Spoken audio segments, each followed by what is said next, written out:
Good evening and welcome to this Tuesday edition of Novara Live. My name is Bastani. As I'm sure you're aware by now, this show broadcasts every weeknight at 6 p.m. It's now called Novara Live. I'm overjoyed to be joined by Harriet Protheroe-Soltani on tonight's show. Harriet, how are you? And more importantly, how are you feeling about the move away from Tysky Sour? I'm good. I'm loving it. You guys are growing and developing. It's so good to see you shine. That's a really nice way of putting it. And we're so glad you can join us here this evening. Rishi Sunak has been having a tough old time. He was forced to sack Nadhim Zahawi from his position as Tory party chair. And that's after the former Chancellor was revealed to have paid HMRC an eye-watering penalty for tax avoidance. And his Deputy Prime Minister is facing an apparently endless barrage of claims involving bullying and harassment. Facing that much critical scrutiny, what's a Prime Minister to do? Well, a cabinet reshuffle is guaranteed to keep mainstream political journalism distracted, which is exactly what Sunak has now done, as well as creating 4 new government departments. So what are these new departments? Announcing the changes, Number 10 posted this on social media.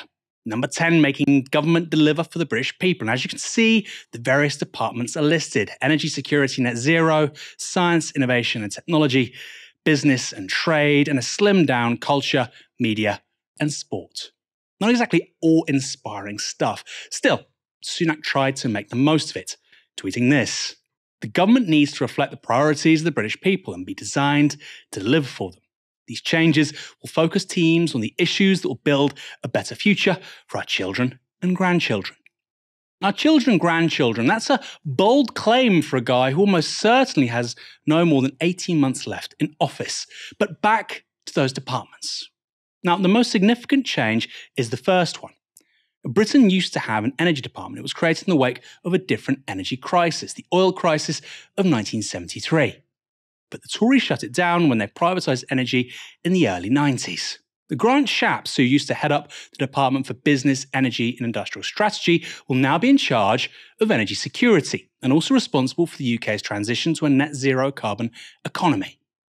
But is he the right person for the job? Well, his record on decarbonisation is pretty patchy. In 2016, he was the only MP to back a report blaming decarbonisation for instability in the UK's energy supply. Supporting the report, he wrote this: "While nobody questions the noble intentions behind these interventions, it is clear that a perfect coincidence of numerous policies designed to reduce Britain's carbon dioxide emissions has had the unintended effect of hollowing out the reliability of the electricity generating sector." Unfortunately for Shapps, that report later turned out to be complete nonsense, and the level of instability in energy production was grossly exaggerated. In response, Greenpeace said this: "It is laughable that anyone would take this report seriously. Only one MP supported it, and that's Grant Shapps. The 1% figure for the electricity margin is just scaremongering by climate skeptics and those with vested interests in keeping dirty, polluting old coal power stations online." While Transport Secretary, Shapps also came out against onshore wind turbines just last year, giving this interview to Sky's Sophie Ridge. It's really important that we spread the variety of ways in which we create energy in this country and indeed in the world, because we've seen what happens when somebody like Putin gets hold of that energy supply. So next week in the energy strategy, we'll be looking for a greater mix of different ways to produce our energy, which do not rely on imported hydrocarbons. There's gas and oil side of things, particularly from Russia. So you might expect to see more small nuclear reactors, nuclear power. You might expect to see more offshore wind power. Those, I think, would be the things to look for, more solar as well. Interesting that you're focusing there on the nuclear and the offshore wind. Of course, the issue with nuclear is that even according to the government's own impact assessment, it takes 13 to 17 years for electricity to be generated by a new nuclear plant. Do you think planning laws should be relaxed to allow more onshore wind farms as well? Well, just on nuclear, modular reactors are likely to be one of the important ways forward. And, we have already produced modular reactors. They already exist in submarines. So I think there may be other technologies which can be moved along faster. I don't favour a vast increase in onshore wind farms for pretty obvious reasons. They sit on the hills there and can create something of an eyesore for communities, as well as actual problems of noise as well. So I think for reasons of environmental protection, the way to go with this is largely, not entirely, but largely off-sea.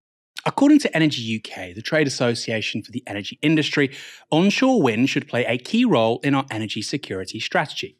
They wrote this: had the UK rolled out renewable energy projects earlier, it could have saved UK consumers £65 each in their energy bills. It would have increased our resilience to fluctuations in the global gas market, protected us from gas prices that are currently 6 times more expensive than onshore wind. Supporting the deployment of onshore wind also aligns with the UK government's levelling up agenda and green recovery policies. Investing in onshore wind could boost the UK economy by over £45 billion, driving a new wave of investment in skills and creating over 57,000 jobs.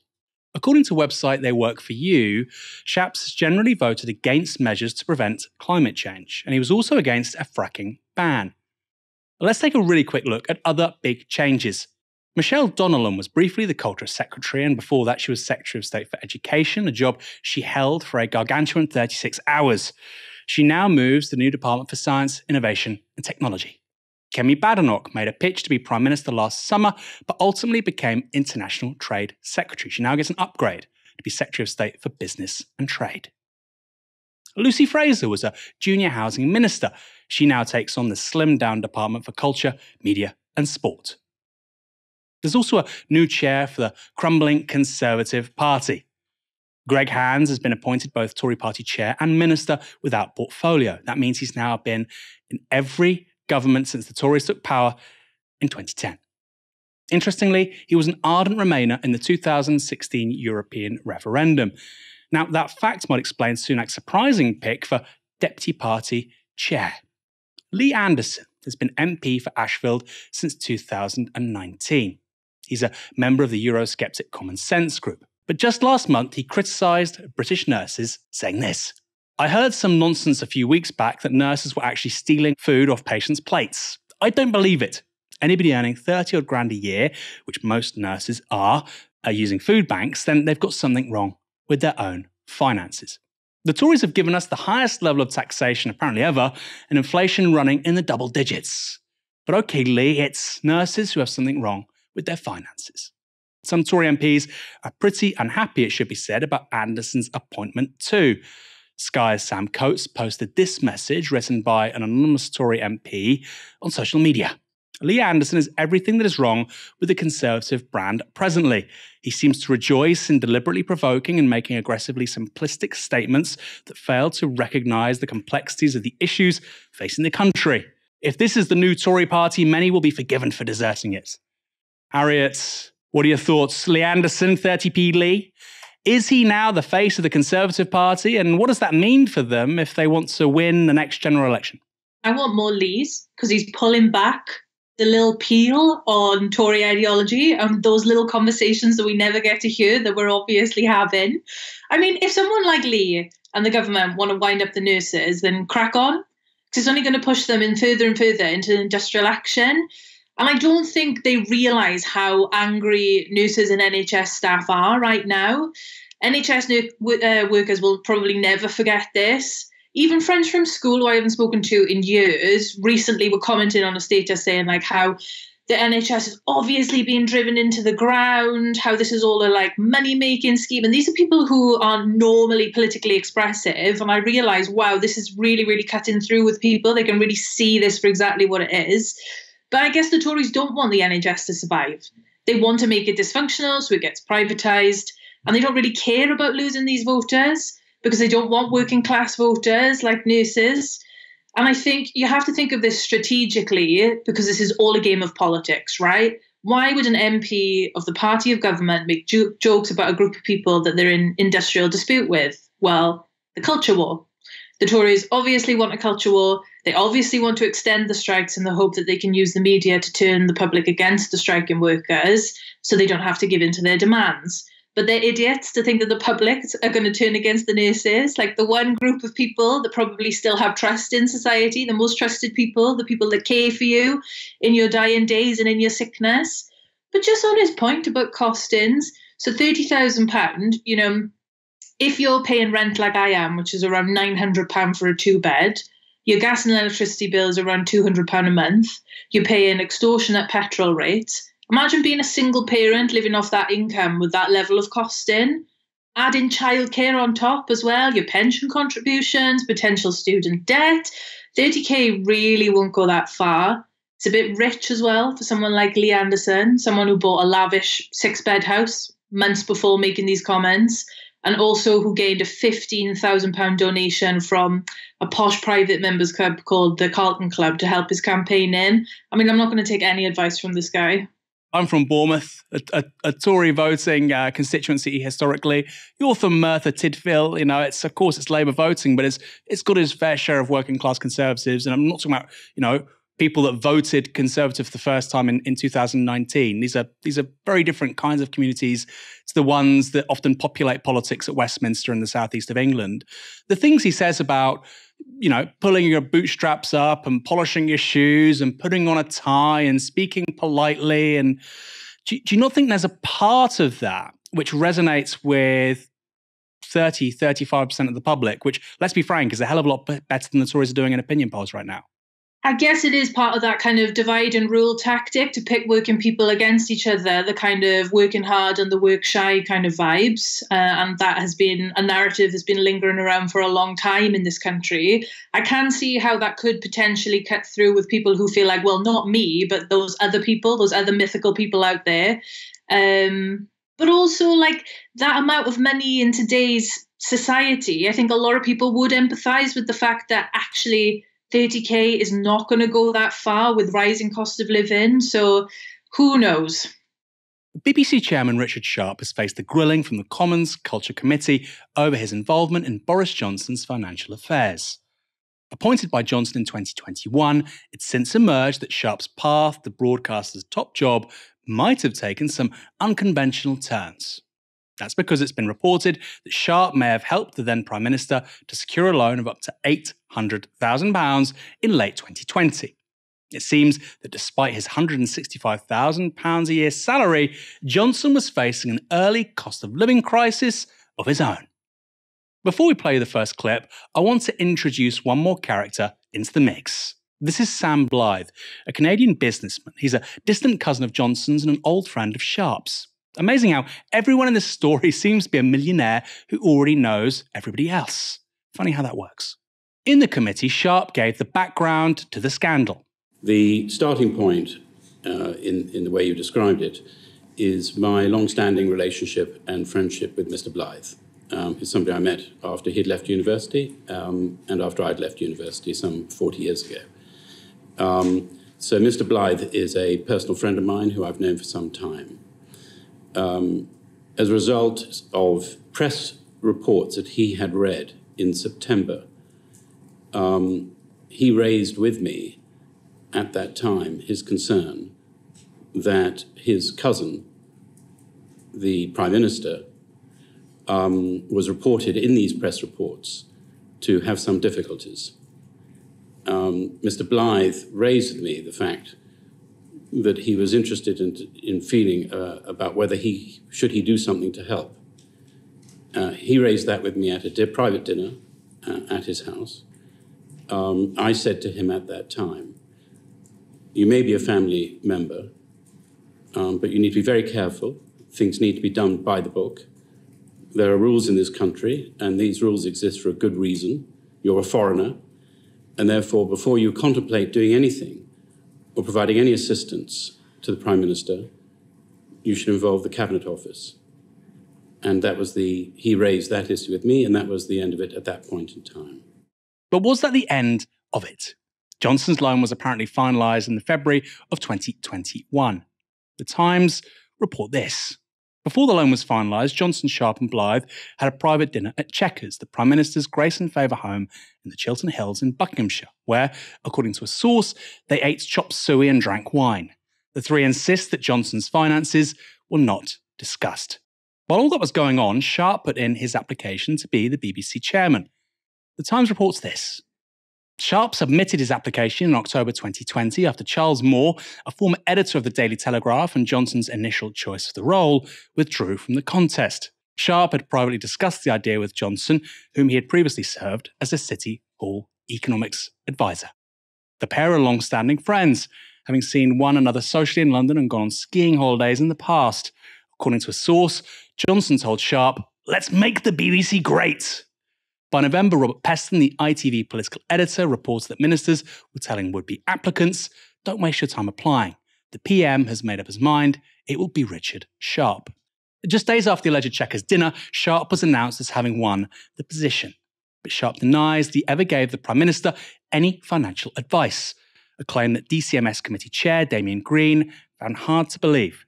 In the clip we're about to show you, another character emerges. That's Simon Case. He's the Cabinet Secretary, the UK's most senior civil servant. You've said this morning that you never provided financial advice. Yes. And yet there's a Cabinet Office note from Simon Case to Boris Johnson saying, given the imminent announcement of Richard Sharp as the new BBC chair, it is important that you no longer ask his advice about your personal financial matters. That seems to contradict what you've just said. Well, I haven't seen that memo. Well, it was in the Sunday Times 2 weeks ago. I haven't seen the memo itself. I've seen the report of the memo, obviously. And in fact, I discussed that with the Cabinet Office. What Mr. Case undertook to me, and I was very grateful for that at the meeting, he said, "I will ensure you have no further part in this." And I had no further part in this. And so that memo, and I discussed this with a cabinet official, because I only learned about this over the weekend when as you did, when a journalist put that to me. I learned from the Cabinet Office, it did refer to the meeting that I'd had with Mr. Johnson, which was alerting him to the fact that I was going to go and see Mr. Case. And at that meeting, I did not provide Mr. Johnson advice. And I think it was an ambiguous construction that obviously is open to misinterpretation. I've never given the Prime Minister advice. He's never sought it. I know nothing about his personal financial affairs. And so I take it that phrasing, and I had that confirmed to me unofficially by the Cabinet Office before the article was written, was that referred to the fact that their efforts were to prevent me from receiving any calls from the Prime Minister to protect my position and to protect his, for that matter. So let me get this straight. You can know the Prime Minister needs a huge loan, but also know absolutely nothing about his private financial affairs. Okay. As part of Sharp's appointment as chairman, he was interviewed in 2021 by the Culture Committee. So shouldn't he then have mentioned his connection to Blythe and Johnson? And that's a line of questioning Labour's Kevin Brennan was keen to press. If you were sitting on this committee, wouldn't you be just a little bit disgruntled, so I put it that way, about the fact that when you appeared before the committee, you chose not to tell us about this? Well, look, I think one of the reasons why I'm welcoming this opportunity is because there's been a lot of assertions about things that have taken place. I'm not making any assertions of that kind. Which have mischaracterised, as far as I'm concerned, my involvement. My involvement was to ensure due process was followed. Well, I was not party to any subsequent events that took place. I gave no financial advice to the Prime Minister. I gave no financial advice to Mr. Blythe. Well, look, we're going over old ground, but I'm not asking you that, am I? I'm asking you to put yourself in our position for a moment, in our role in this matter. And if you were sat in the House of Commons whilst ministers prayed in aid, this committee's report, when it interviewed you in the pre-appointment hearing, to say nothing to see here. And when they're appearing all over the media saying, oh, the DCMS Select Committee said it was fine, so there's not a problem. And you're a member of this committee, and you find out that, in fact, you did not disclose to this committee the fact that you were involved in making introductions which would result in a very large soft loan facility being made available to the very person responsible for appointing you to the job which was under consideration. How on earth did you think that was not a relevant matter to disclose to this committee? Well, as I've described... Do you regret it?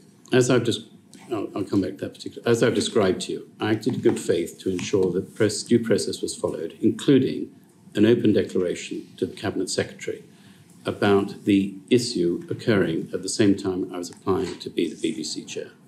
I mean, you might as well just say I refer you to the answer I gave previously in true House of Commons style. But do you not see why we might be unhappy about that? With respect to the regret, obviously, I regret the situation. I particularly regret the situation for the BBC. That's a non-regret, though, isn't it? No, it's not. It's not at all. We all regret everything. I non-regret the regret, and I regret the non-regret. Anyway, let's try and introduce another millionaire to the mix. You guessed it. It's Prime Minister Rishi Sunak, who also happens to be an old friend of Richard Sharp's. They worked together at Goldman Sachs. Where else? And Sharp was an advisor to Sunak when he was Chancellor. Asked about Sharp's appearance at the Culture Committee, Sunak had this to say. The BBC chair has just told a select committee this morning that he told Boris Johnson he was applying to be BBC chair, and he told him he was in touch with Sam Blythe about a loan. In what world is that acceptable? Well, this is obviously about an appointment that was made by a previous Prime Minister before I took this job, so it's hard for me to comment on the details of it. What I do know is that his appointment process was conducted rigorously and transparently. It was approved by a panel of experts and indeed a cross-party select committee in Parliament. But it is right that people have confidence in the process, and that's why the Independent Commissioner of Public Appointments is re-looking at the process to make sure that everything was done correctly. Do you think people can have any confidence in the process? It just looks like establishment cronyism, doesn't it? Well, as I said, at the time, the process was considered to be one that was conducted fairly rigorously, transparently, in line with all the guidance set out that exists for these things. A cross-party group of MPs in Parliament thought the process was good and recommended that Richard Sharp was appointed. An expert panel of independent people also said the same thing. But it's right that now the Independent Commissioner on Public Appointments is re-looking at the process so people can have that confidence. So the Prime Minister there appealing to the thoroughness of the Select Committee process. But how thorough can it be if the candidate, Sharp, didn't disclose important information to it?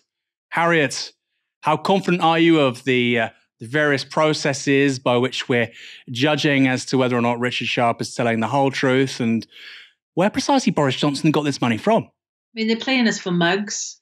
It's wild how by having a posh accent and a lot of money, you can wriggle your way through these situations.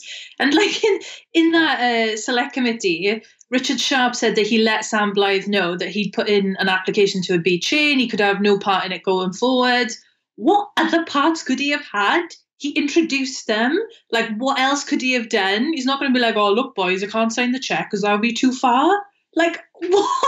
Is it £800,000 loan? And then he said he had no knowledge of the PM's finances. Then why did you think a meeting was necessary? This is absolute nonsense. And the government had previously said that Sharp was appointed on merit. And I think it's a bit of a stretch to ask the public to perceive the BBC in particular as the highest quality of news and journalism when the chairman can't even tell the truth.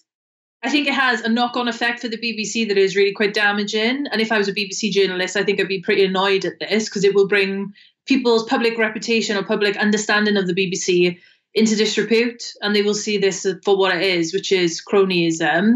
Regardless of your opinion on the BBC, these rich men are using it as their playground, and it's pretty foul. And I was kind of reflecting on how someone gets into this position and gets away with this kind of stuff, and I was thinking about the social mobility, and I feel like, Aaron, I was sold a lie around social mobility.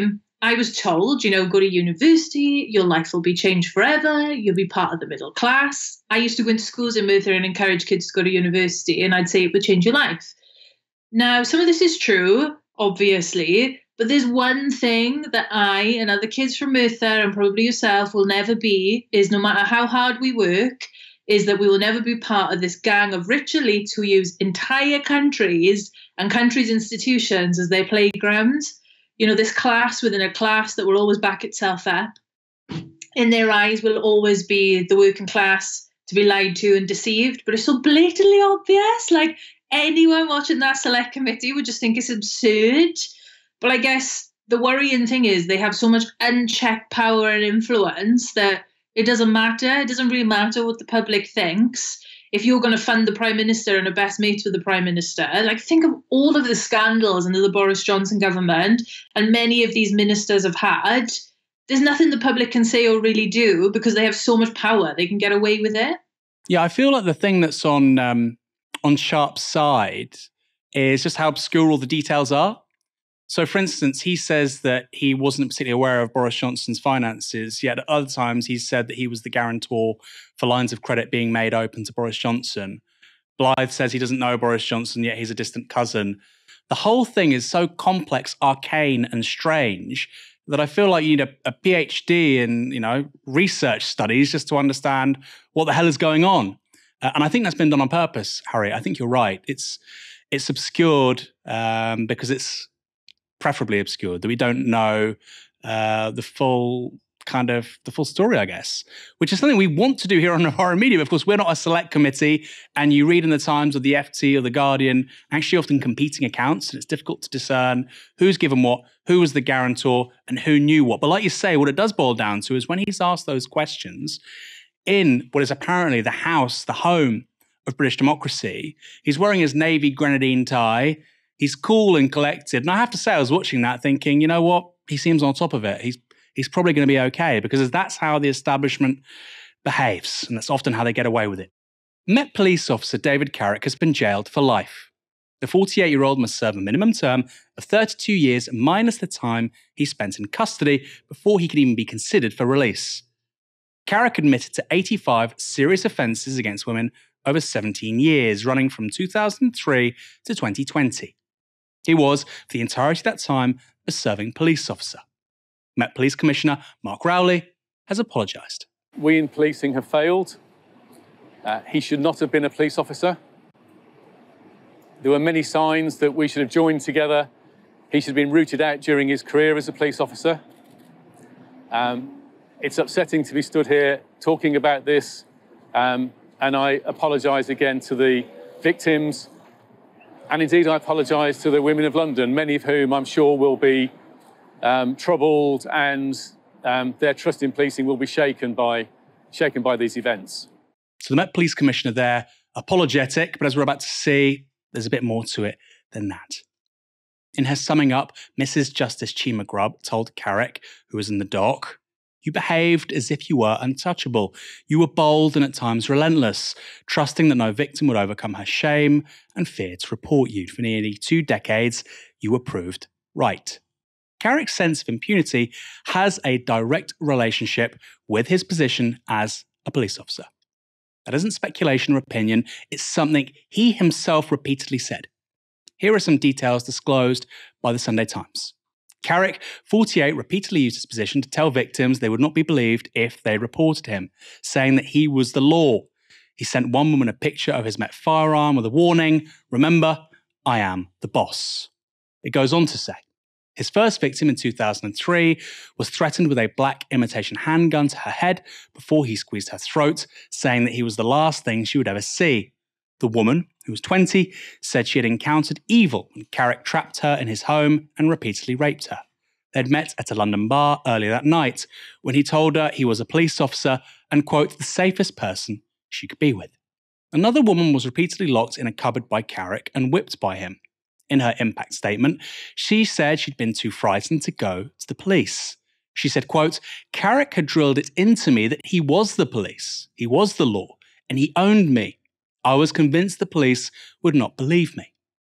Remarkably, Carrick's sexual assaults included other police officers. Again, this is from the Sunday Times. Among the complaints was a domestic violence incident involving a colleague. His victim had become a Met constable after meeting him in the late 2000s. Their neighbours called Hertfordshire police after Carrick brandished a knife at her and slashed her work shirts.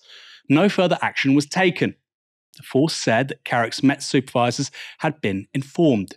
He continued to work for the Met for another decade. The Met has said it has no record of the incident. The Sunday Times also reports that a few years earlier, Carrick raped another colleague when she visited his flat. She failed to report it at the time because she feared that she would not be believed and felt shame.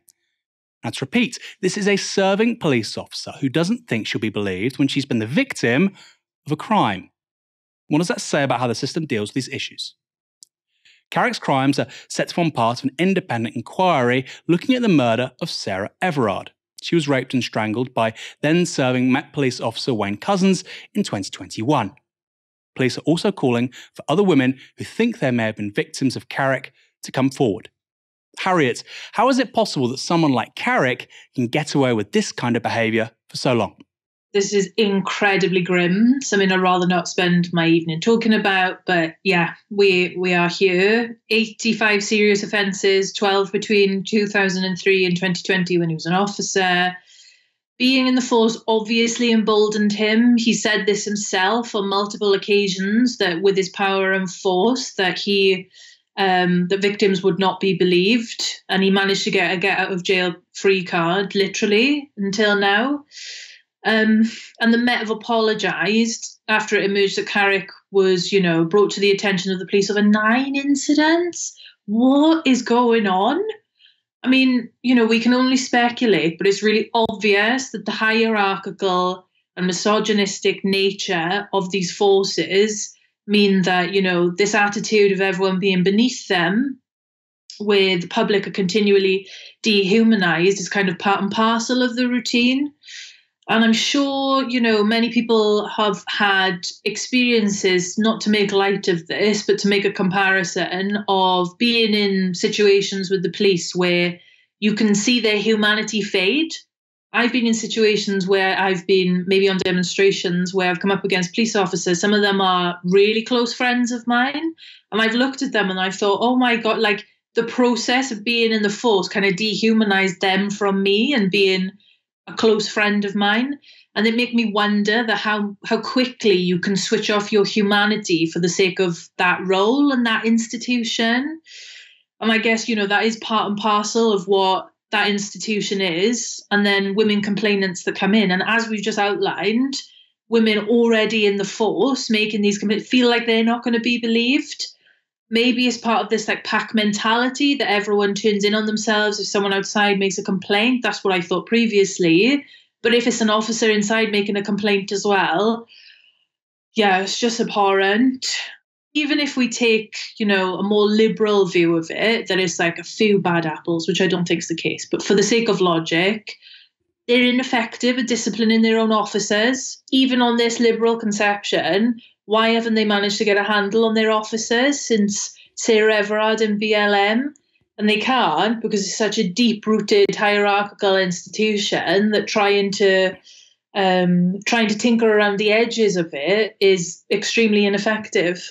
The thing you just said about, his colleagues being sexually assaulted, it's not to minimise what's happening elsewhere, of course. These are abhorrent crimes, whoever they happen to. But the fact that you have a police officer who's a victim of a violent crime not reporting the crime because they don't think anything will happen about it.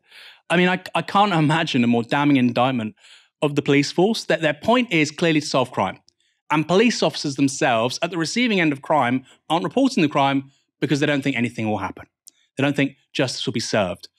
And I suppose if you put that to somebody who's, pro-police, pro-cop, I think, I'm like Michael on this subject. I'm not an abolitionist, but I think we could have a hell of a lot fewer people in prisons in this country. I think we could massively reduce the number of offences, for instance, possession of drugs and so on. I would put to somebody, however, that even didn't hold that kind of position, who says they're the thin blue line that keep us from anarchy. Well, how do you explain this? How do you explain this? Because it can't just be one person. It can't just be the bad apple. If the victims themselves are police officers, and I say victims, it's more than one, right? It's two that we know of. And as I previously said, the police are actually saying to women now, if you've had these experiences with this man, please come forward. So the question is, are there other David Carricks? Well, the evidence right now suggests probably.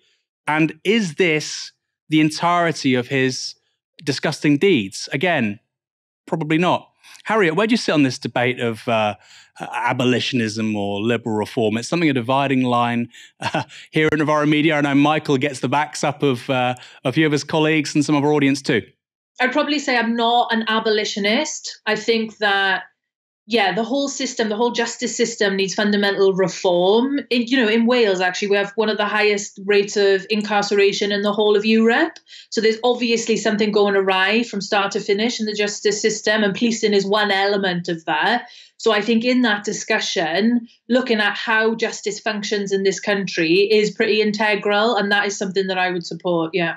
Energy giant BP has announced record profits of $27.7 billion for 2022. That's around £23 billion. It's more than double the previous year's figure and is actually the highest profit the company has recorded in its 114-year history. Meanwhile, we're facing a year-long recession in the UK. Workers in the public sector are seeing massive real terms pay cuts, and support for energy bills is about to end. The arguments for a windfall tax on these profits seems pretty straightforward. Or at least you'd think. But it's at that point that the right-wing press say, oh, but these companies already pay 75% tax. But remember, those windfall taxes apply only for oil and gas in the North Sea, which isn't really relevant here.